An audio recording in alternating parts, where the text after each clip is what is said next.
Bueno, pues Buenos días a todos.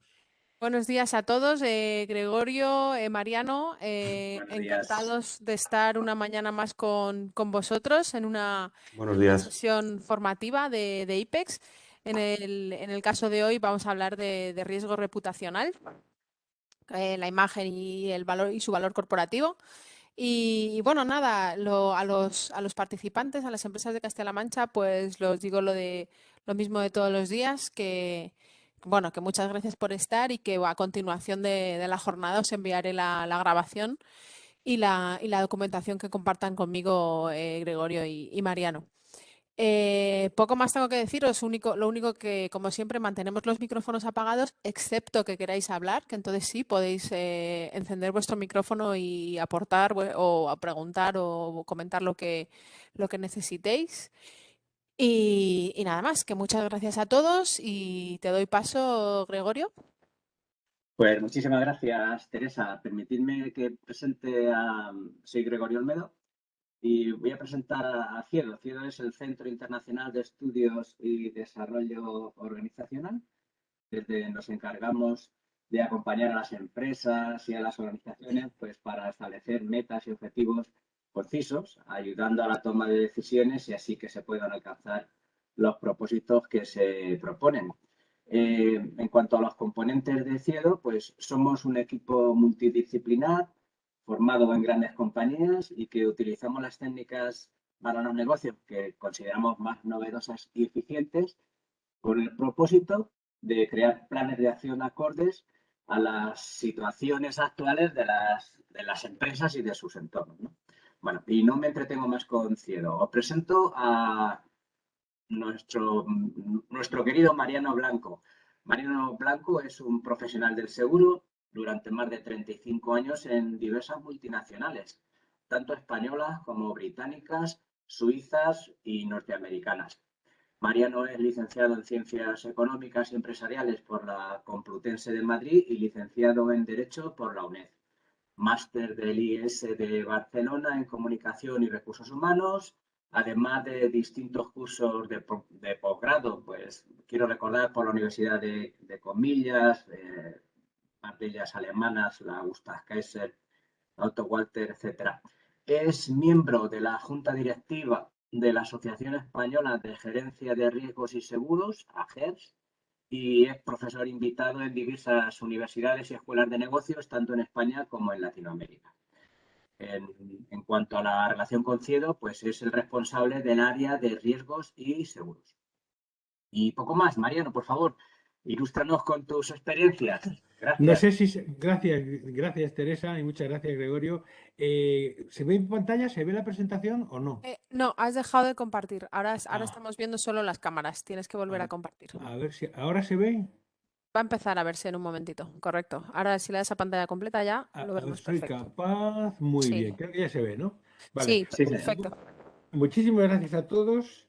Y el tema de la comunicación, la imagen, el tema reputacional, su valor corporativo que nos trae hoy aquí, me voy a permitir hablar de algo muy de actualidad, porque ayer hemos tenido por videoconferencia al presidente de Ucrania hablando en el Parlamento español, ¿verdad?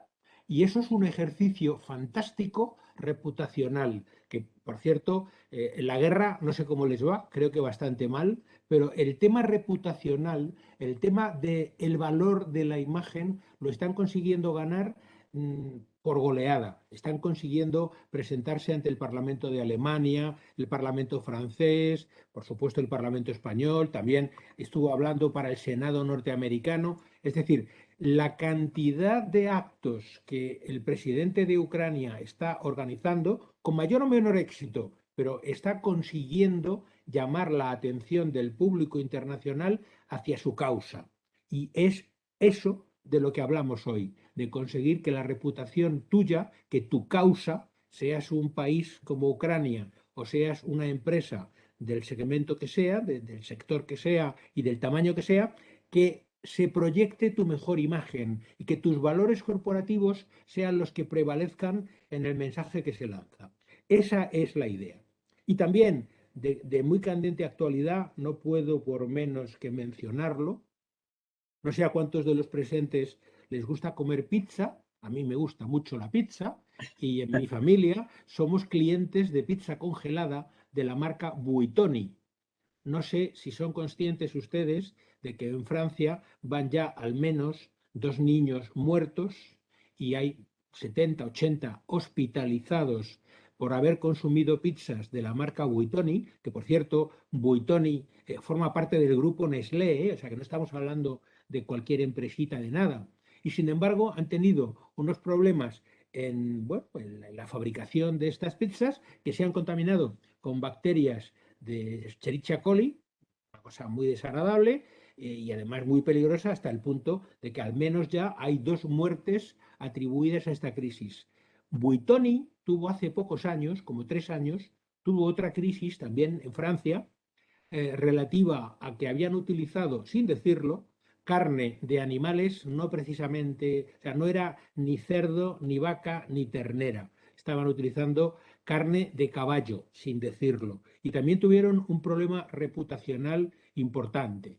Bueno, probablemente muchos de ustedes no lo conozcan, no hayan oído hablar del asunto, y eso significa que alguien desde Buitoni y desde el grupo Nestlé está manejando bien el riesgo reputacional y está evitando que desborde a los medios de comunicación el que se sepa lo que está sucediendo, que como les digo es bastante lamentable. No sé, no lo he dicho antes, pero por supuesto en cualquier momento, por favor, levanten la mano o intervengan, abran su micrófono y digan ustedes, aporten lo que consideren, en fin. A mí el caso Buitoni me parecía importante traerlo aquí. Y más cercano a nosotros todavía, porque lo de Buitoni está pasando en Francia, más cercano todavía, tenemos una industria cárnica aquí en España, Vicente Pérez, que resulta que al parecer hay un brote de contaminación en productos de tipo embutidos, alimentos de carne preparada que tienen listeriosis, que es una enfermedad también bastante seria y que al menos afectan a 6 comunidades autónomas aquí en España, entre otras Castilla-La Mancha, también Madrid, en fin, 6 o 7 comunidades autónomas afectadas por esto. Bueno, eso se carga una empresa. Ese tipo de situaciones, primero hay que tener, por supuesto, los elementos de control de calidad y de control de los procesos para que no se nos desborde nunca una situación y que cause daños. Es importantísimo vigilar los procesos para que no se nos vaya de las manos una situación así. Pero si los procesos fallan, que por supuesto pueden fallar, pues lo que hay que tener también preparado es un plan de comunicación, un plan de contingencia para lanzarse sobre esa situación que generalmente este tipo de situaciones nos van a pillar siempre con el pie cambiado. O sea, esto no va a llegar avisando y de una manera progresiva, no. Esto suele llegar primero por sorpresa y además de repente.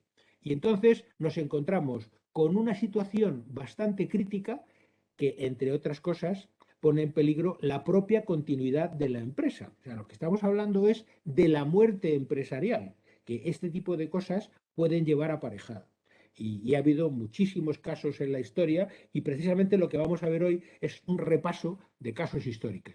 Bueno, les hacía aquí una introducción, aparte de dar las gracias a Teresa, a Javier, a Paloma, a Gregorio, aparte de darles gracias a todos y a IPEX y a Ciedo por esta oportunidad de dirigirme a ustedes, también les quería hacer una reflexión sobre lo aburrido que en general se considera todo el tema de gestión de riesgos. Y es verdad, es verdad. Nos suelen ver como los de las catástrofes, los de la muerte, las inundaciones. Es verdad, pero es que a lo que nos dedicamos es a estudiar ese tipo de fenómenos, donde quiera que sucedan, para evitar que nos afecten a nosotros, para luego hacer un análisis dentro de nuestra empresa y, en la medida de lo posible, mitigar el que esos riesgos o no sucedan o, si suceden, que sean con una gravedad relativamente pequeña. Y fíjense que nos encontramos en una temporada bastante atípica porque se nos están juntando un montón de situaciones. El 2021 tan sumamente atípico con el COVID, que les voy a contar que ustedes no sepan, el confinamiento, los ERTES y demás. Ahora en el 2022, que parecía que todo iba a ir maravillosamente bien, se nos abre con la crisis de Ucrania, se desata la inflación, la energía que está por las nubes, etcétera, etcétera. Bueno, pues todo esto son temas de riesgo estratégico y que tienen mucho que ver con lo que hoy vamos a hablar, porque los riesgos reputacionales, la reputación de la empresa es algo tan fundamental que se incardina dentro de los riesgos estratégicos. Y lo que vamos a hablar es de los riesgos estratégicos y su vinculación con la reputación empresarial. Por supuesto, algunos de ustedes habrán oído la frase de a toro pasado, somos todos muy buenos toreros.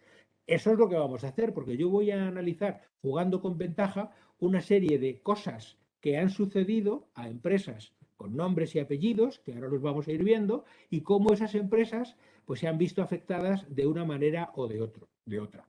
Desde luego, la gerencia de riesgos, les ruego que la consideren como es una disciplina muy compleja, muy transversal, porque afecta a todos los ámbitos de la empresa, a todos los procesos, nos afecta al personal, a la maquinaria, a las inversiones, al stock de mercancías, a los proveedores, por supuesto a los clientes, afecta a todos los ámbitos y esa es su grandeza, por un lado, y su complejidad, por otro, porque es una disciplina sumamente transversal a todo lo de la empresa. Y luego, claro, está el hecho de que algunos riesgos son muy desconocidos. A veces hay cosas a las que no les prestamos la suficiente atención y que desgraciadamente son esas las que nos pueden golpear, las que nos pueden pillar por sorpresa y a partir de ahí, deberemos ver cómo hacer para que los daños sean los menores posibles y, por supuesto, para que la empresa pueda continuar, para poder tener una continuidad. ¿Qué ha pasado? Que he dejado de compartir, ¿no? Sí. A ver, y no sé por qué. Ahora, estamos aquí. ¿Sí? Sí, estamos. No sé por qué se ha ido. Bueno, entonces, vamos a ir avanzando en la presentación. Les voy a hacer un pequeño índice de las empresas de las que quiero hablar en tinta roja. El grupo Sanlu en China, o el caso Lactalis aquí en Europa, Qatar Airways, que es una aerolínea de bandera de aquel país, BlackBerry, tocar el cielo, ser líder mundial y de repente, ¿qué? Blockbuster, que seguramente algunos de ustedes habrán sido clientes de la plataforma de alquiler de vídeo y contenidos, Samsung y el teléfono Galaxy Note 7, Wirecard, que seguramente les suene menos a muchos de ustedes, un caso muy particular, a Volkswagen, lo que le pasó a Volkswagen. En fin, voy a hacer un repaso sobre una serie de situaciones de distintos tipos de empresas y de distintos tipos de situaciones, pero con el factor común de que en todas ellas lo que suceden son riesgos de carácter estratégico, en muchos casos afectando, por supuesto, a la reputación y, desgraciadamente, en algunos de los casos que vamos a ver, terminando con la empresa y llevándola a la desaparición, que es, como les decía antes, lo más parecido a la muerte empresarial, a la muerte en términos empresariales. Antes de seguir, algunas definiciones. Los riesgos estratégicos operacionales, donde se incluyen los riesgos reputacionales, se definen de muchas maneras. Hay muchísimas consultoras que los definen de una forma o de otra. Si me permiten, yo sugiero esta definición, que lo que estaríamos tratando de ver es el impacto actual y futuro en los ingresos y en el capital que se puede originar de las decisiones adversas en los negocios o de la falta de capacidad de respuesta ante cambios en la industria o el entorno. Fíjense la cantidad de ingredientes que incorpora esta definición, que solo ocupa 2 líneas. Estamos hablando del impacto actual o futuro en las cuentas de la empresa o en los ingresos o en su capital, debidos a malas decisiones, deterioros de la situación, accidentes, faltas de capacidad, cambios en la industria, en la tecnología o en el entorno general. Es decir, hay una combinación de estos elementos que yo agrupo en 6 categorías. Esta es mi forma personal de agruparlas. Por un lado tenemos los aspectos políticos, geoestratégicos, pues la guerra, un cambio de régimen, sanciones internacionales, aranceles, guerras comerciales entre países. Y entonces tengo aquí pues también algunos ejemplos. Lafarge, una cementera que se ha visto enfrentada en Siria a toda una problemática. Honda, el fabricante de automóviles y motocicletas, que en Inglaterra, debido a lo del Brexit, ha preferido cerrar sus fábricas en Inglaterra porque ya como mercado no le interesaba al salir de la Unión Europea. Huawei, un fabricante chino de teléfonos móviles. Todo esto son ejemplos de cambios de tipo político o de tipo geoestratégico que afectan, por ejemplo, a esas tres empresas que les he puesto ahí marcadas en tinta roja. Luego están los temas regulatorios y las licencias. En prácticamente cualquier actividad y en cualquier territorio en el que operemos, tenemos que estar sujetos a una serie de licencias, a una serie de permisos administrativos para poder desarrollar determinada actividad.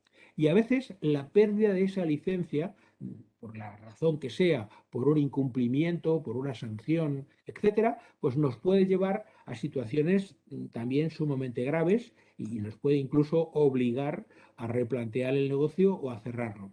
Y eso es bastante común hoy día en temas de minería, en temas de explotación agraria y por supuesto todo lo que tenga que ver con la emisión de gases, la contaminación, ese medio ambiente que parece ser ahora el protagonista de la mayor parte de los temas de riesgos y de las preocupaciones de todo el mundo.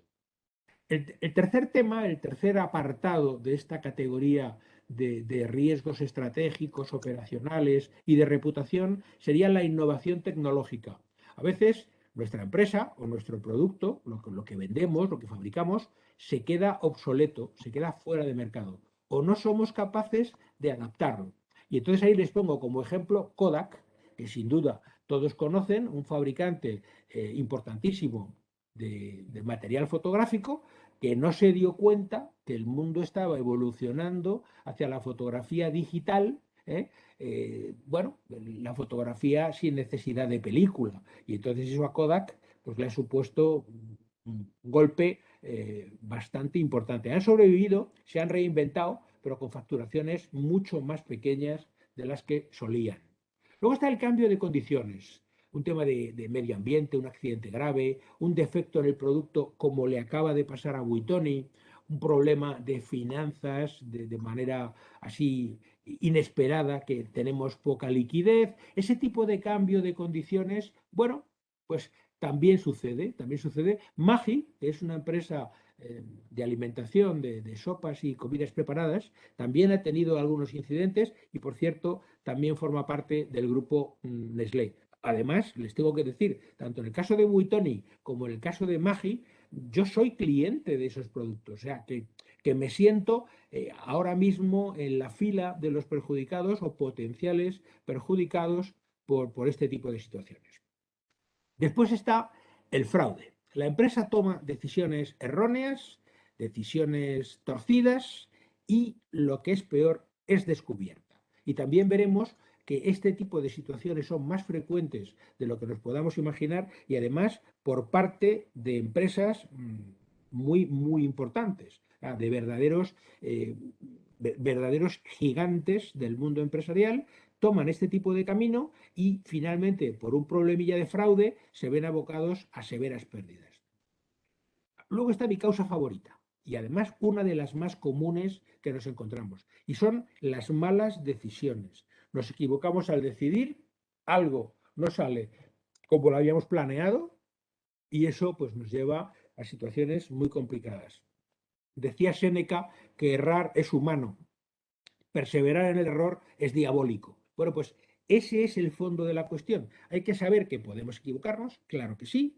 Hay que actuar en el mundo empresarial con valentía suficiente para ser capaces de, si nos equivocamos, bueno, tratar de reconducirlo.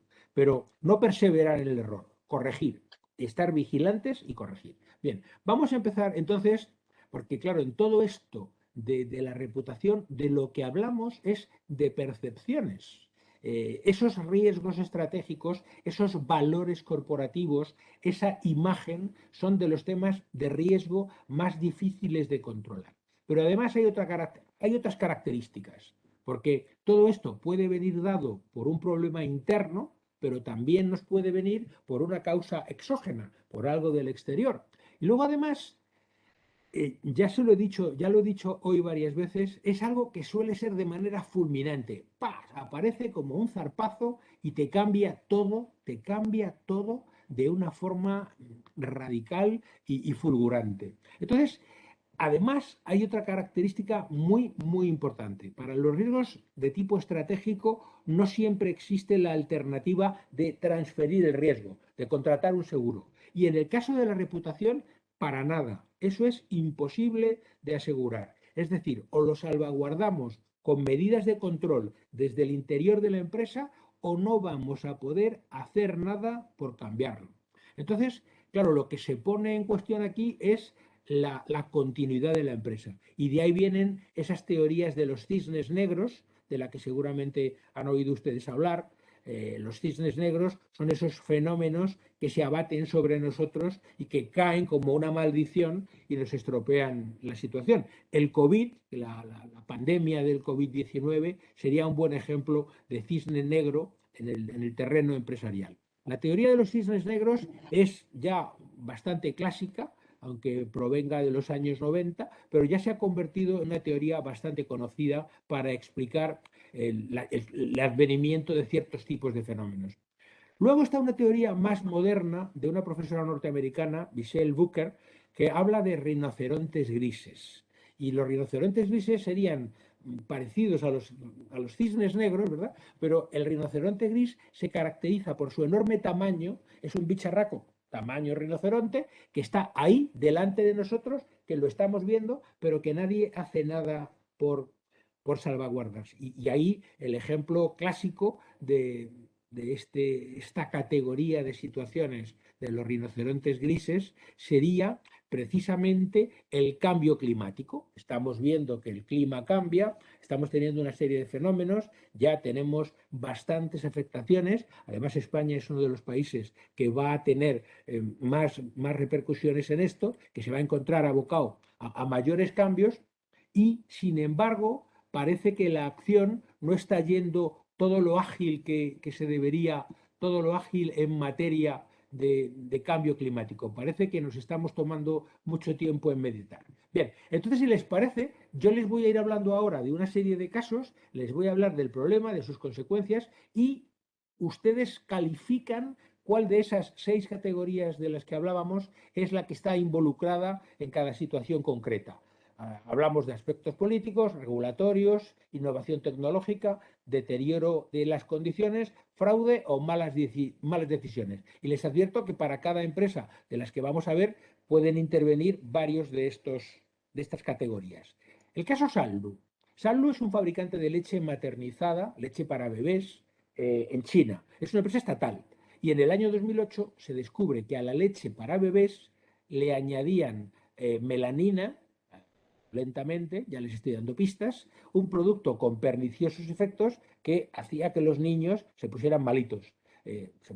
Bueno, en realidad en la literatura se habla de 6 bebés muertos, 294.000 bebés afectados y de esos 55.000 bebés que tuvieron que ser hospitalizados en China. O sea, estamos hablando de una situación bastante grave en China. Bien, a pesar de que la empresa es estatal, pues allí toman medidas y condenan a muerte, China, condenan a muerte a 3 de los directivos. De hecho, 2 fueron fusilados. Y luego muchos otros directivos de la empresa fueron a la cárcel. Porque, claro, hubo un coste enorme para sanar a los bebés que enfermaron, el desmantelamiento de una empresa pública, de una empresa estatal. ¿Y ustedes piensan que esto solamente puede pasar en un país comunista? Pues no, desgraciadamente no. Y por eso saco a continuación el caso del grupo Besnier, un grupo francés que se encuentra con una contaminación parecida por salmonela y que tiene que retirar del mercado de manera rápida 9.000 toneladas de alimento también, de leche maternizada para bebés. Bien, pues aquí no fusilaron a nadie, sí que se saldó con enormes gastos. Por cierto, Lactalis, la empresa afectada en Francia, que forma parte del grupo Besnier, aquí en España es Puleva, o sea, tampoco estamos hablando de cosas tan lejanas. Entonces, en nuestras adivinanzas, ¿cuál tipo de riesgo estratégico creen ustedes que se ha materializado en el caso de Sanlu en China o en el caso de Lactalis acá en Europa? ¿Cuál de esas 6 categorías creen ustedes que está en cuestión? Bueno, este era facilito. Yo creo que hay que tener en cuenta que los temas regulatorios, los reguladores en los diferentes países, tanto en China como en Europa, no vigilaron con el suficiente celo, y entonces esa falta de vigilancia del regulador deja que la leche se contamine y se venda y se comercialice con estos defectos que tan gravemente afectan a la salud. En el caso de Sanlu está claro que fue una actuación fraudulenta. En el caso ya de Besnier y Lactalis, yo creo que algo de fraude sí que puede haber, por supuesto regulatorio. Ha habido una vigilancia inadecuada por parte de los reguladores en Francia y en el resto de Europa.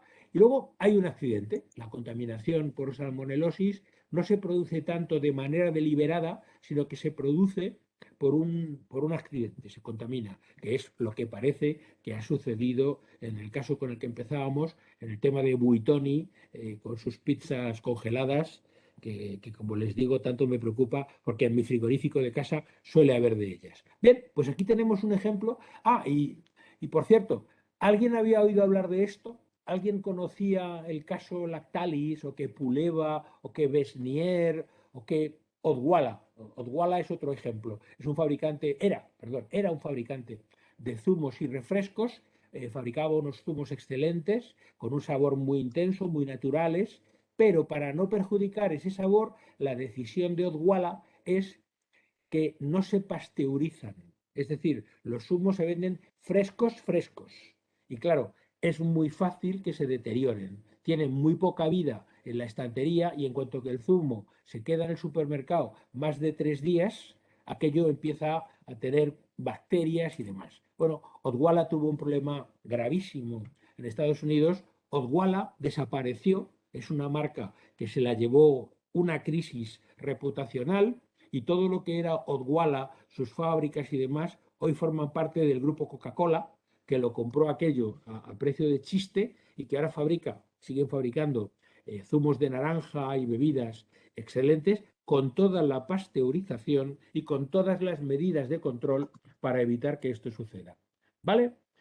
Odwalla, el riesgo reputacional la hizo desaparecer y al final un competidor mucho más grande, Coca-Cola, se hizo con la fábrica, los activos y demás por precios francamente de chiste. Bien, entonces vemos que la reputación queda seriamente afectada, sí, pero el secreto muchas veces es conseguir mitigar que la reputación salga demasiado en los telediarios, que salga demasiado en los periódicos. Y con eso, ya sé que suena muy hipócrita, ya lo sé, y pido disculpas por ello, pero desde el punto de vista empresarial lo que tenemos que hacer es minimizar los daños. Tenemos que controlar como sea y que cuanto menos se sepa, mejor, porque menos daño sufrirá la empresa. Y eso es la vigilancia de la reputación. Otro caso completamente distinto, el Qatar Airways. Qatar es un país chiquito, un emirato en el Golfo Pérsico. En realidad lo que hay ahí es una guerra en Yemen, en la que combaten de un lado Arabia Saudita y otros aliados árabes contra Irán. Ya saben, el asunto aquel de las dos confesiones del Islam, los sunitas por un lado y los chiitas por otro, que no se pueden ver unos a otros a pesar de ser todos religiosos islámicos. Bueno, pues aquí lo que hay es una guerra en Yemen, una guerra bastante seria, que por cierto Joe Biden ha dicho que va a terminarla y que es una guerra absolutamente atroz. Entonces, resulta que Qatar no toma partido ni por Irán ni por Arabia Saudita. Es decir, Qatar se muestra completamente neutral en ese conflicto de Yemen. Y resulta que más del 80% de las fronteras de Qatar pasan con Arabia Saudita y otros emiratos que están aliados con Arabia Saudita. Entonces, en 2017, Arabia Saudita, Egipto, otros emiratos, Bahrein, bloquean el espacio aéreo y prohíben a los aviones de Qatar Airways que puedan atravesar esos espacios aéreos. Imagínense lo que supone para un país que está rodeado de Arabia Saudita y otros Emiratos? Pues sencillamente que por el 80% de las fronteras nuestros aviones ya no van a poder volar.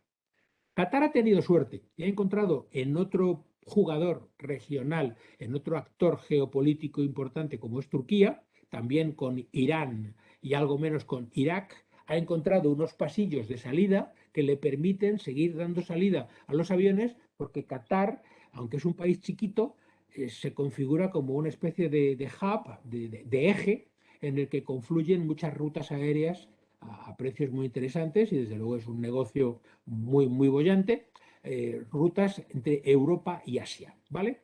Entonces Qatar, a pesar de todo, a pesar de este bloqueo que le imponen sus vecinos, que le impone Arabia Saudita y que no le deja volar por su cielo, pues aún así se dedican a ampliar la flota y siguen aumentando el número de países a los que vuelan y los destinos a los que sirven.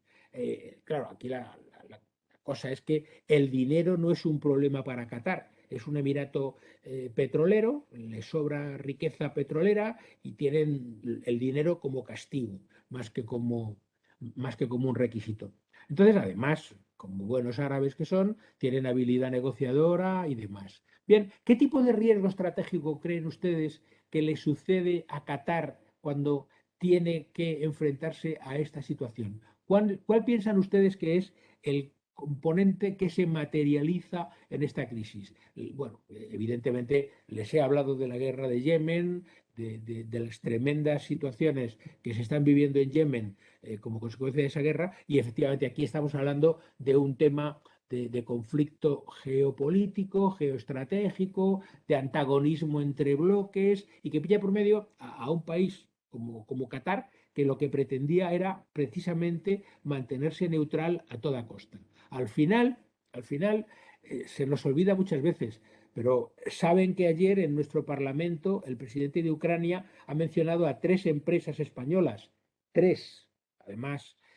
Algunas de ellas ya han tomado la iniciativa de desmentir sus palabras, que parece que no fueron muy acertadas, pero acusó a Porcelanosa, a Maxam, etcétera, acusó de que esas empresas españolas están colaborando con Rusia, cuando resulta que no es así, que no es así. Bien, ayer lo que ha pasado en nuestro Parlamento, y con el aplauso de todos nuestros políticos, es que 3 empresas españolas se han visto atacadas en su reputación por el presidente de Ucrania, que, en fin, con todo mi respeto, no estuvo acertado y se confundió, causando daños reputacionales a Porcelanosa, a Maxam y al grupo Sercovi. El grupo Sercovi, además, es poco conocido, pero son 400 empresas fabricantes de maquinaria industrial y algunas están aquí en Castilla-La Mancha, Castilla-León, por supuesto en otras comunidades de España, y el daño reputacional que una barbaridad así puede causar, pues es importantísimo. Entonces, afortunadamente, estas empresas ya han reaccionado y han dicho, oiga, cuidado, que nosotros no estamos colaborando con Rusia, que nosotros lo que tenemos son unos contratos que tenemos ineludiblemente que cumplir porque son contratos anteriores a la situación de guerra que se ha producido ahora. Esto de las sanciones internacionales no es llegar y cortar inmediatamente, no, los contratos tienen que ser honrados y si no honras tus compromisos contractuales como empresa, lo tienes regular. Pero esto, cuando hablamos de ciertos países, y aquí les he puesto una imagen del tío Sam, suelen ser bastante radicales en cuanto a la aplicación de sanciones comerciales, casi siempre con un deje de proteccionismo hacia su propia industria. Y aquí en España lo hemos vivido con temas como las aceitunas de mesa, que Estados Unidos ha castigado con aranceles nuestras exportaciones de aceitunas de mesa porque considera que en España se le da una protección de tipo financiero especial a ciertos sectores como el de las aceitunas. Y entonces se castiga al sector de aceitunas español con un arancel que hace que el precio final en Estados Unidos de un bote de aceitunas sea carísimo. Claro, en realidad lo que están haciendo es proteger a una serie de empresas de California que hace poco empezaron a comercializar aceitunas hechas allí en California. Es decir, hablamos de proteccionismo comercial, ¿vale? Y esto, para no dejarme nada en el tintero, lo quería añadir aquí porque es así.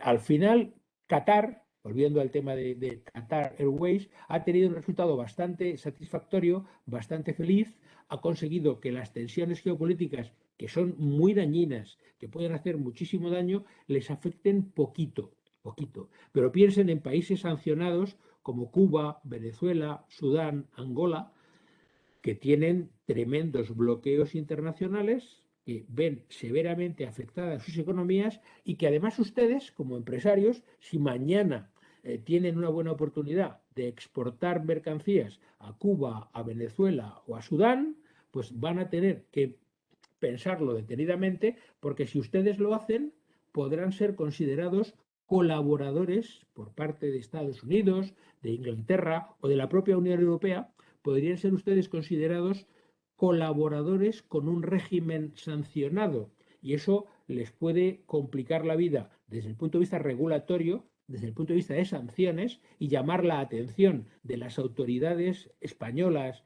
europeas, etcétera, sobre su empresa y que la sometan a un marcaje bastante severo. ¿Vamos bien hasta ahora? ¿Todo claro? Cambio de ejemplo. BlackBerry. BlackBerry. Tocar el cielo, ser la empresa puntera y de repente desaparecer. Además, les confieso que yo soy parte interesada, yo he sido usuario, todavía tengo 2 BlackBerrys en casa, aunque no las uso, pero por motivos sentimentales decidí guardarlas, porque yo he sido un usuario fiel de BlackBerry, a mí me parecían unas máquinas excelentes. El propio presidente Obama, cuando llegó a la Casa Blanca, quiso tener en uso su BlackBerry como en sus tiempos universitarios, porque estaba acostumbrado a manejarla, y pidió que los protocolos de seguridad de la propia Casa Blanca se modificasen para poder él seguir utilizando su BlackBerry. Es decir, la posición de liderazgo de BlackBerry en el mundo de los teléfonos, de los aparatos de comunicaciones, era un liderazgo sensacional. ¿Y qué les pasó? Que en el año 2008-2009 desaparecieron prácticamente sin dejar rastro. ¿Dónde está BlackBerry hoy día? Bueno, pues un dispositivo popular, eficiente, además con muy buena reputación y muy valorado por los usuarios. ¿Qué pasó? Pues sencillamente que no se habían interesado a tiempo por la emergente tecnología táctil. Si se acuerdan, BlackBerry era con teclitas, con muchas teclitas chiquititas, pero funcionaba con un teclado, no con una pantalla táctil. Y ahí no fueron capaces de reaccionar a tiempo. BlackBerry, la empresa holding de BlackBerry, ha cambiado de manos varias veces, han intentado resucitarla, pero hasta ahora sin éxito. Creo que no va a tener posibilidad de salvarse. Entonces, en la caída de BlackBerry, ¿cuál de los riesgos, cuál de las 6 situaciones predominantes a la hora de evaluar riesgos estratégicos, riesgos reputacionales, cuál creen ustedes que fue la situación que les llevó a esta triste posición? Está claro, ¿no? Es bastante sencillo que aquí fundamentalmente fue una mala decisión, la innovación tecnológica, una combinación de las dos causas.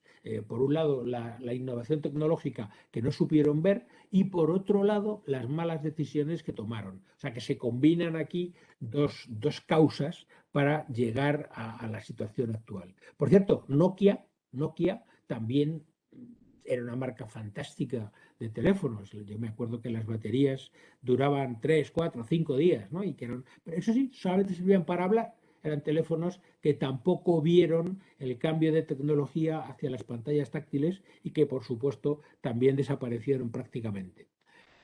Apple, los iPhone de Apple, ¿ustedes creen que van a ser los líderes para siempre? De hecho, Apple con su iPhone, ya la tecnología ya le han pillado la delantera desde China, los mismos fabricantes que le hacían las cosas desde China a Apple, ahora le están poniendo severas dificultades y yo, por ejemplo, tengo un teléfono Xiaomi que son los que antes le hacían los teléfonos a Apple. Lo que pasa es que yo se lo he comprado directamente a Xiaomi y me ha costado bastante más barato y no le falta nada que pueda, no le he hecho nada de menos. He tenido también iPhones y no tengo nada que reprocharle al que utilizo actualmente. Este es otro caso muy interesante, Blockbuster. Seguramente algunos de ustedes habrán sido socios, yo he sido socio para alquilar películas del Blockbuster que había cerca de mi casa. Bueno, tenían 6.000 locales, 6.000 tiendas de alquiler de cintas. Y resulta que un cliente enfadado en el año 2000 se le olvidó devolver la película a tiempo y cuando fue a devolverla con un día o dos de retraso, le aplicaron una multa, le cobraron un recargo por devolver tarde la película. Y así es como nace Netflix. Este cliente enfadado con la multa dice, esto se podría hacer metiéndolo a través de Internet y entonces que la película la pueda ver la gente sin necesidad de ir a la tienda y sin que se le pueda olvidar el vídeo en casa. Se conecta, nace el streaming, ahí hace poco, el año 2000, y ese señor se presenta en Blockbuster con toda la humildad del mundo a proponerles el negocio y a decirles, mire, como yo soy chiquitito y modesto, ¿por qué no lo hacemos juntos? Y ustedes siguen con lo de las películas en físico, pero montamos también a la vez lo del streaming para que la gente pueda alquilar. Bueno, no le hicieron ni caso. O sea, le rechazaron, pura soberbia, pura arrogancia por parte del gigante Blockbuster. Y entonces, bueno, en muy poquito tiempo, Blockbuster ha ido cerrando tiendas, cerrando, quiebra, presenta quiebra en 2014 y bueno, creo que hasta 2019 tenían una única tienda, una sola, abierta en Oregón, en el norte de Estados Unidos. Pero bueno, y al final, por supuesto, Netflix se ha quedado como reina indiscutible del mundo del vídeo en streaming y en cuanto a música, pues conocen también el advenimiento de Spotify. Es decir, ¿qué ha pasado aquí? Pues aquí, de nuevo, tenemos una mezcla de malas decisiones por parte de Blockbuster y no vigilar la innovación tecnológica que les lleva a quedarse, en términos deportivos, en fuera de juego y a la muerte empresarial como ha sido. Al final, de nuevo, una combinación de falta de vigilancia a la innovación tecnológica y de malas decisiones. Por supuesto, la reputación en estos casos es un valor que decae por completo, desaparece. Es decir, Blockbuster con su muerte pues ya no tiene imagen, no tiene cultura, no tiene nada que proteger, ¿vale? Este es otro caso que a mí me resulta particularmente atractivo y es el de los teléfonos Samsung Galaxy Note 7. Algunos recordará, incluso puede que alguno de ustedes haya tenido un aparato de estos. En el año 2015 y 16 resulta que las baterías del teléfono tenían la simpática característica de que salían ardiendo o incluso explotaban. O sea, el teléfono que llevabas en el bolsillo tenía un fallo en la batería y ¡pum! Y te salía ardiendo. Bueno, el daño reputacional que se llevó Samsung por esto fue mayúsculo y el financiero, nadie da cifras, la propia Samsung no da cifras de lo que les ha costado, pero ha tenido que ser multimillonario. Los costes de retirar los viejos teléfonos solo en España supusieron casi 50 millones. Es decir, retirar los teléfonos defectuosos del mercado para que no siguieran causando daños. Yo recuerdo que en aquellos años, y además yo tenía un Samsung, yo tenía un Samsung en aquella época, las líneas aéreas no te dejaban viajar en avión con un teléfono de esos ni que lo apagases. No, no, no, no. Si lleva usted un Samsung, lo deja fuera porque en el avión no queremos que pueda arder o pueda iniciarnos una explosión o lo que sea. Es decir, la marca y los teléfonos se vieron afectadísimos. Claro, tuvieron que pagar indemnizaciones a las víctimas, tuvieron que pagar los gastos de retirada, que ya digo, el error ese se traduce en miles de millones de dólares. No dan datos, pero se habla de 10.000, 12.000 millones de dólares en los costes que le supuso aquello a Samsung. Y que además le han permitido recuperar aquellas inversiones y aquel esfuerzo, les ha permitido recuperar el liderazgo en materia tecnológica de teléfonos, bueno, y siguen siendo los más importantes o de los más importantes fabricantes de telefonía móvil. Entonces, bueno, ya como les he dado todas las pistas, yo creo que aquí nos encontramos con una combinación de varias cosas. Por un lado, han ido demasiado deprisa en tecnología, no han dejado margen para comprobaciones.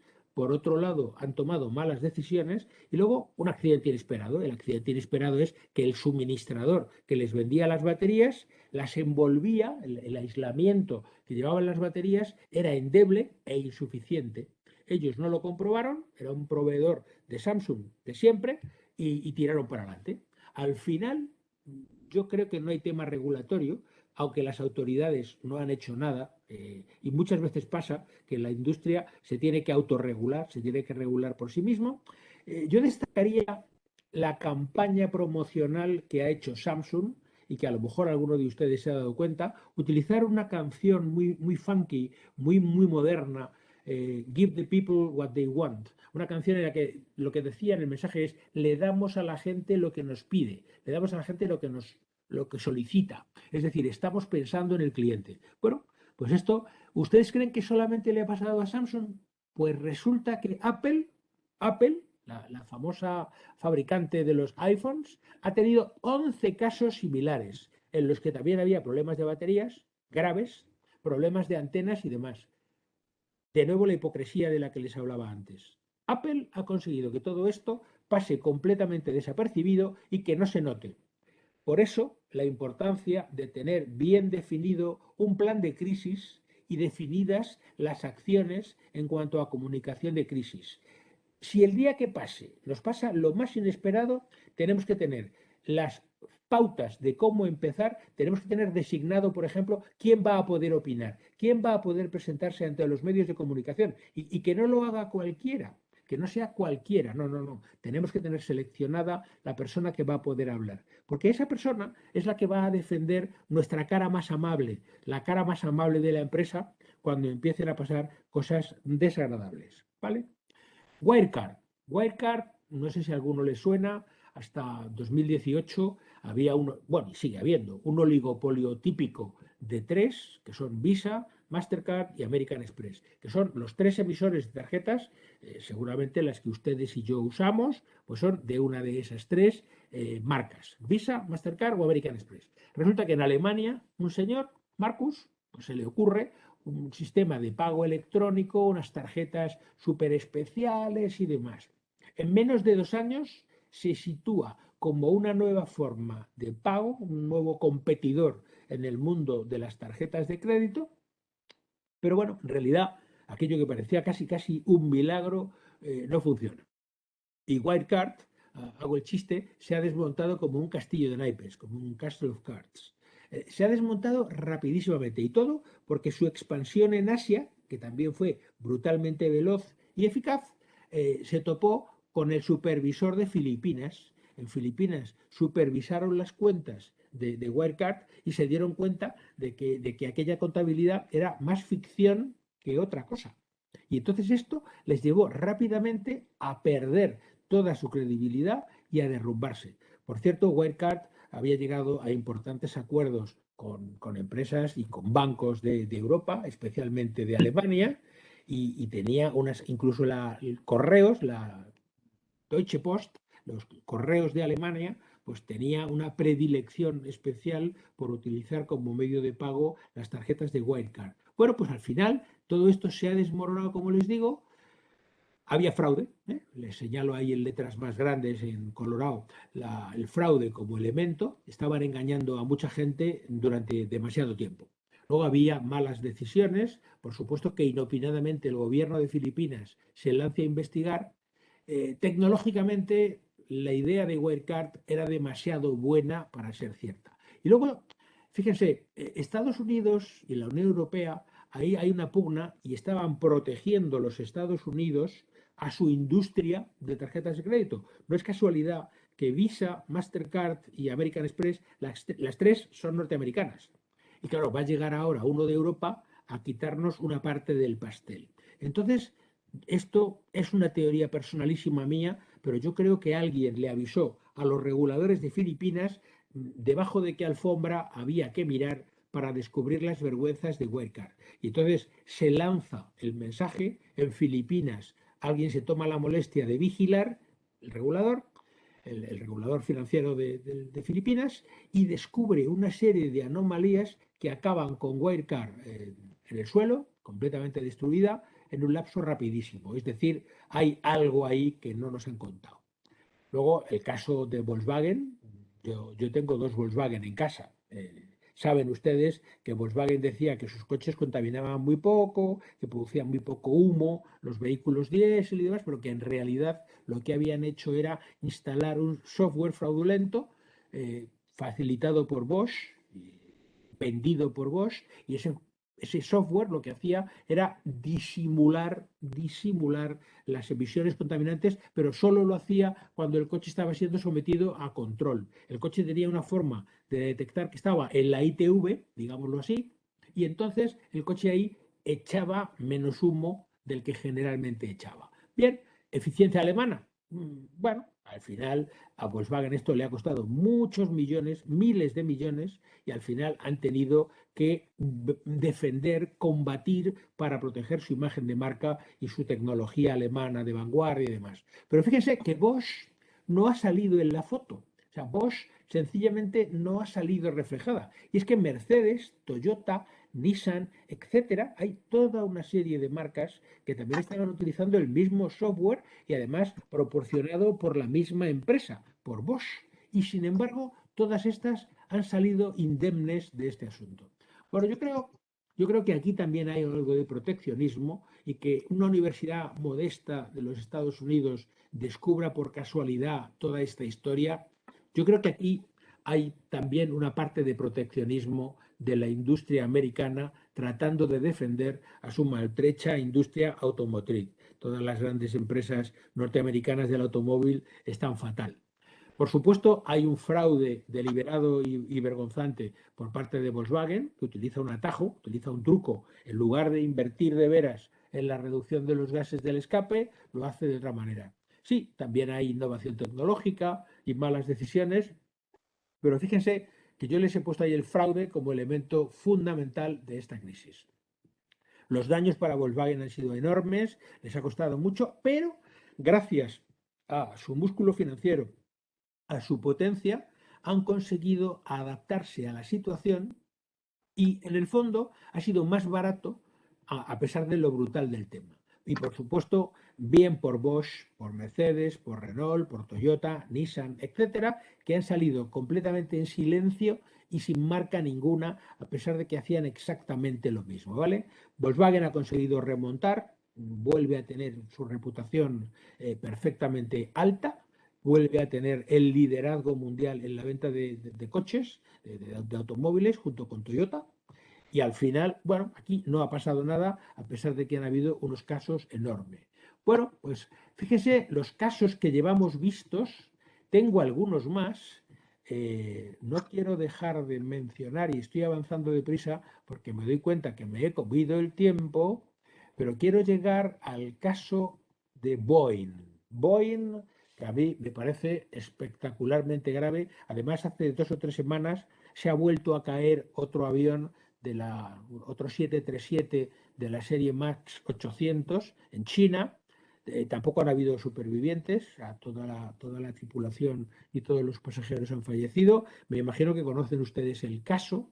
El caso es que Airbus ha ido agrandando el modelo, alargando el fuselaje del avión para que quepan más pasajeros, para que pueda transportar más. A la vez han tenido que cambiar la geometría de las alas, han tenido que cambiar también la potencia de los motores, y todo eso ha ido induciendo una serie de cambios en los aviones que los hacían difíciles de gobernar. Entonces a alguien se le ocurrió una solución maravillosa de software, y el avión lo que tenía era tendencia a levantar el morro. O sea, el avión tenía tendencia a subir la nariz, y sin que lo hacía él solito. Pues entonces le han puesto un software que lo que hace es bajar la nariz automáticamente. O sea, el avión detecta una serie de condiciones y el software se encarga de que baje la nariz, de que baje el morro. Pero claro, este software nuevo que le incorporan a los modelos MAX 800 y 900, sin ningún tipo de lógica y sin ningún tipo de razonamiento, pues no se lo cuentan a los pilotos, no lo explican. No lo explican. Y entonces pues se cae un avión de Ethiopian que se estrella en picado contra el suelo, y mueren todos. Y luego se estrella otro avión de una línea aérea de Indonesia, y también lo mismo, el avión se va para el suelo en picado, ¿no? Y ahora otro en China y demás, y se descubre que no, bueno, es que habían hecho aquí una chapucita y tal, ¿verdad? Bueno, mentiras, problemas de falta de asunción, de falta de compromiso en cuanto a una crisis tan importante como esta. Desde luego no han sabido respetar o hacer respetar su reputacional, no han sido capaces de trasladar el mensaje adecuado. Además, se han producido filtraciones, ha habido documentos internos de Boeing y correos entre directivos en los que se dicen verdaderas, auténticas barbaridades sobre la propia empresa. Todo eso ha trascendido. Bueno, pues, ¿qué quieren que les cuente? Boeing está pasándolo muy mal, más del 50% de su valor bursátil se ha ido como si fuese humo, y yo creo que les está salvando la protección del gobierno norteamericano, porque para eso son norteamericanos, y que además Boeing fabrica no solo aviones comerciales, sino muchos aviones militares, helicópteros, misiles, es decir, temas de guerra, que son, yo creo, lo que les está manteniendo a flote, en mi modestísima opinión, porque lo que es los aviones comerciales están muy, muy severamente tocados. Es decir, casi en el ejemplo de Boeing podríamos hablar desde el punto de vista reputacional de prácticamente un suicidio como empresa. O sea, ha sido prácticamente un suicidio. Y al hablar de Boeing, también recuerdo el accidente del Concorde, que seguramente también ustedes han pasado ya muchos años, pero el Concorde tuvo un accidente gravísimo despegando de París, y aquello, bueno, fue una cosa desde luego muy desafortunada, porque fue una piececita de titanio que se le había caído a un avión de Continental que despegó antes al avión. Es esa cosita que tienen en la imagen abajo a la derecha. Es una piececita de titanio que se había caído de otro avión. Y con tan mala suerte que luego despegó el Concorde, la pisó con las ruedas, saltó la pieza esa, se le clavó en los depósitos de combustible, empezó a perder combustible, y la foto es real, llamaradas y tal, y el avión se estrelló y no sobrevivió nadie. Bueno, pues aquí tenemos algo tan grave que la industria franco-británica que lideraba este proyecto y que era un avión adelantado a su tiempo, súper interesante, velocísimo, unas tarifas, por cierto, el pasaje costaba carísimo, pero claro, es que ahorrabas un montón de horas en atravesar el Atlántico, ¿no? Y para aquellos que hayan tenido que ir a Estados Unidos o a cualquier país de América, el atravesar el Atlántico a la ida o a la vuelta, si te puedes ahorrar 6 horas, es un tema bastante interesante, y esa es la ventaja del Concorde. Fíjense que no se ha vuelto a intentar. Se enterró el proyecto del Concorde y allí no ha pasado nada. Por cierto, Continental, que es quien perdió de un avión suyo la piececita esa, Continental ha tenido que pagar buena parte de la factura de los gastos del accidente del Concorde. Y luego, a partir de aquí, como decían los romanos, ¿no? Para pensar quién podía ser el culpable de la situación, pues la pregunta era cui prodest, ¿quién se beneficia? ¿Quién saca partido de esta situación? Y yo creo que en este caso las que salieron fortalecidas por la tragedia del Concorde, siempre hablamos de ganadores y perdedores, y creo que aquí las que ganaron fueron por un lado Boeing y por otro lado Airbus, aunque luego Boeing, como acabamos de ver, se ha encontrado con su propia crisis bestial, y bueno, es la que están pagando. Les hablaría de las hipotecas basura, de la caída de Lehman Brothers y de otra serie de bancos que también hubo unos problemas enormes, Fannie Mae, Freddie Mac y toda una serie de bancos que además arrastraron a una empresa a la que yo quiero muchísimo, porque he trabajado varias décadas ahí, y es AIG, American International Group, que era la aseguradora que aseguraba todo el sistema financiero mundial, como muy bien sabe nuestro amigo Gregorio, que nos escucha y que conoce la situación. Y todo esto se originó también por una serie de situaciones mal gestionadas. Entonces, tuvo que intervenir la Reserva Federal Americana y hacer un rescate. He puesto la cifra con todos los ceros, porque fueron 100.000 millones. O sea, es una cantidad, más de 100.000 millones, creo que fueron 111.000 millones, o sea, una cantidad superlativa para rescatar a AIG y que así se pudiera salvaguardar el sistema financiero mundial. Además, como les decía, es un caso que lo conozco muy bien porque lo viví en primera persona a partir del 15 de septiembre del 2008, No se me va a olvidar la fecha nunca, porque me pilló trabajando allí cuando reventó la burbuja inmobiliaria y las hipotecas subprime empezaron a inundarlo todo de basura y a deteriorar el sistema financiero internacional de manera brutal. Bien, al final, creo que he llegado a un poquito, me he pasado un poquito del tiempo, pero ¿ven ustedes cuáles son las causas principales, las situaciones, los ejemplos que hemos traído más o menos graves, más o menos afortunados, con unas consecuencias u otras para las empresas? Por supuesto que las malas decisiones casi siempre juegan como factor. Recalcarles que en la transferencia de riesgos, hacer un seguro para protegernos si algo pasa es difícil para este tipo de situaciones y en el tema reputacional es completamente imposible. No lo busquen porque no existe.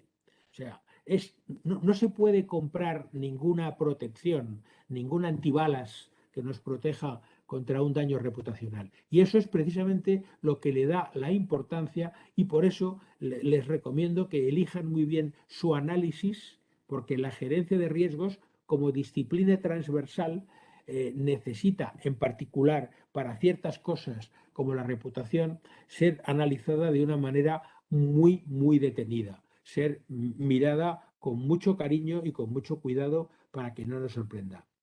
Dicen, Dios está en todas partes, y dicen que la gerencia de riesgos casi que también, porque precisamente esa transversalidad la sitúa en todos los escenarios. No sé, ¿alguna pregunta, algún comentario? Pueden ustedes hacerlo ahora. Tienen, por supuesto, mi perfil de LinkedIn por si alguien quiere dirigirse a mí a través de LinkedIn. Pueden hacerlo a través de IPEX. No sé, como ustedes quieran. No sé si nos da tiempo para un pequeño margen. Sí, muchísimas gracias, Mariano. Nos da tiempo, efectivamente, tenemos, por mi parte, no hay problema en alargar unos minutillos.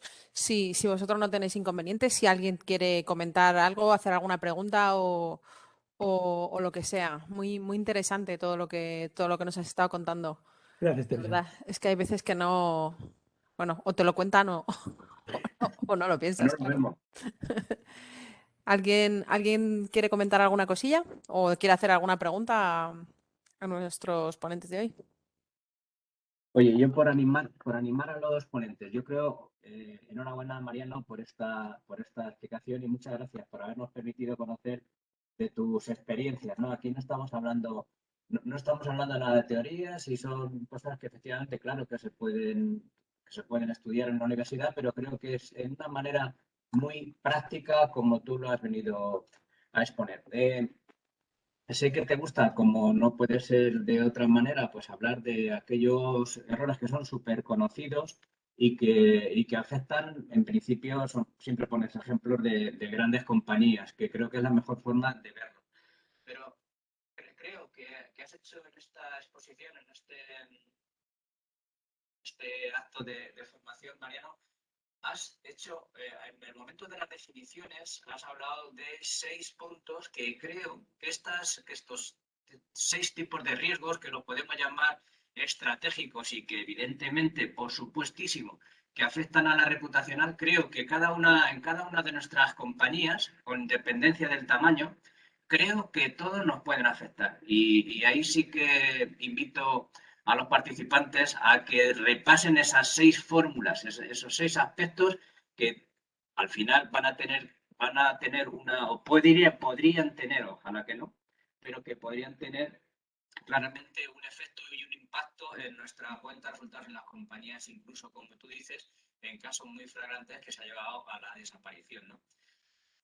Sí, desde luego, son temas que afectan a todo tipo de empresas. O sea, no estamos hablando de que solamente porque hayamos hecho un repaso de grandes casos, esto también pasa con situaciones de empresas con pymes. Esto le pasa a un restaurante de barrio, un restaurante pequeñito, que no deja de ser una empresa, tiene un problema de contaminación y se le intoxica la clientela y a lo mejor tiene que ir pensando en cerrar, porque el daño reputacional que eso le causa significa que se acabó. Que donde estaba el restaurante tiene que haber a partir de entonces otro tipo de negocio, pero que el restaurante va a ser inviable, va a ser imposible de continuar ahí. Es decir, le afecta a todo el mundo. Eh, Teresa, yo creo que es que veo pasar mensajes aquí de chat. Sí, los estoy gestionando. Uno de los mensajes eran sobre si íbamos a enviar la documentación y bueno, otra persona que preguntaba si había más, si ya terminaban, si ya íbamos a terminar porque tenían que abandonar. Están dándonos las gracias por... Vale, vale, es que estoy viendo pasar mensajes de chat y no sé si son preguntas y estoy aquí siendo No, descortés. no, estoy respondiendo yo, no te preocupes. Vale, y si, a ver, si alguien no se anima ahora, pero luego surge cualquier duda, cualquier cuestión, y Teresa, si eres tan amable de reenviármela a Gregorio, a Ciedo o a mí, con mucho gusto la respondemos a posteriori. Y ya digo, he puesto mi dirección de LinkedIn por si alguien quiere conectarse. También tengo algunos vídeos publicados y temas en YouTube y demás. Es decir, que este tipo de cosas creo que se me nota me apasionan bastante, más allá de lo profesional. Claro que sí, en el caso de que surjan algunas dudas que lleguen a IPEX por el motivo que sea, por supuesto yo os las remito, sin Muy problema. bien, muy bien. Pues nada, yo creo que ha quedado todo claro, no hay más preguntas por el momento, así que creo que podemos dar por finalizada la sesión. Ay, bueno, espera, que acabo de ver un mensaje largo en el chat. Os lo leo. Por favor. A ver, dice, un ejemplo reputacional ha sido la convocatoria de huelga por una plataforma llevando a cabo actos delictivos contra las empresas de transporte que han querido trabajar porque tenían conseguido todo lo que reclamaban estos señores ya con el gobierno. Aquí la patronal legítima y con mayor representación se ha visto muy dañada en su imagen por el control de las redes por parte de esta plataforma, consiguiendo el apoyo de la calle, del ciudadano, sin ver los daños económicos y sociales que han causado a todos y que habrá que pagarlos por los ciudadanos. Al Comité Nacional de Transporte y la Asociación Mayoritaria se le ha ido de las manos y les va a costar mucho recuperar su imagen corporativa. Esto nos han escrito en el chat. Yo es que no puedo decir nada, estoy bastante de acuerdo. Es más, a mí me Es una parece que reflexión, sí. sí, sí, yo creo que además ha habido daños para muchas personas. En primer lugar, ha habido un daño reputacional tremendo para el gobierno de la nación, que no ha sabido reaccionar. Esto ha pasado en más sitios, ¿eh? Ha pasado en Francia con los chalecos amarillos, ha pasado en Alemania, en Holanda, que casi no se habla de ello, han habido disturbios importantísimos con lo formalitos que son los holandeses y lo muy disciplinados que son por allí. Y sin embargo, también ha habido bastantes incidentes. Yo creo que aquí me atrevería a decir que al gobierno se le ha ido de las manos, que no han sido lo suficientemente hábiles ni lo suficientemente prácticos para coger el toro por los cuernos y que al final se ha discriminado entre unas plataformas y otras con los consiguientes daños. Por supuesto, daños para todos a nivel país, daños afectando al PIB, a los supermercados, a las cadenas de distribución, etcétera, etcétera. Y creo que ha sido una situación bastante desafortunada. Y aunque yo me beneficie de esos 20 céntimos de descuento en el precio del combustible, creo que es injusto. Creo que es injusto. Por supuesto, yo cuanto más barato lo pueda pagar, mejor, evidentemente. Pero creo que aquí lo que se necesitaba era una solución de tipo combustible profesional para camioneros, taxistas, por supuesto para la flota pesquera, para las empresas agrícolas que también con su maquinaria consumen mucho combustible. Bueno, y eso son reflexiones por mi parte. No quiero entrar en el tema de la electricidad porque entonces me enfado. Entonces, me sube la tensión y eso es malo para mi salud porque me parece un escándalo. Sí, vamos a dejar entonces aquí de reflexionar y si no hay más preguntas, efectivamente, vamos a dar por finalizada la sesión de hoy. Muy bien, por mi Mucha- parte, muchas gracias. muchas gracias a todos. Hasta la próxima. Gracias a IPES y a todos los participantes. Buenos Hasta días. luego. Adiós, adiós.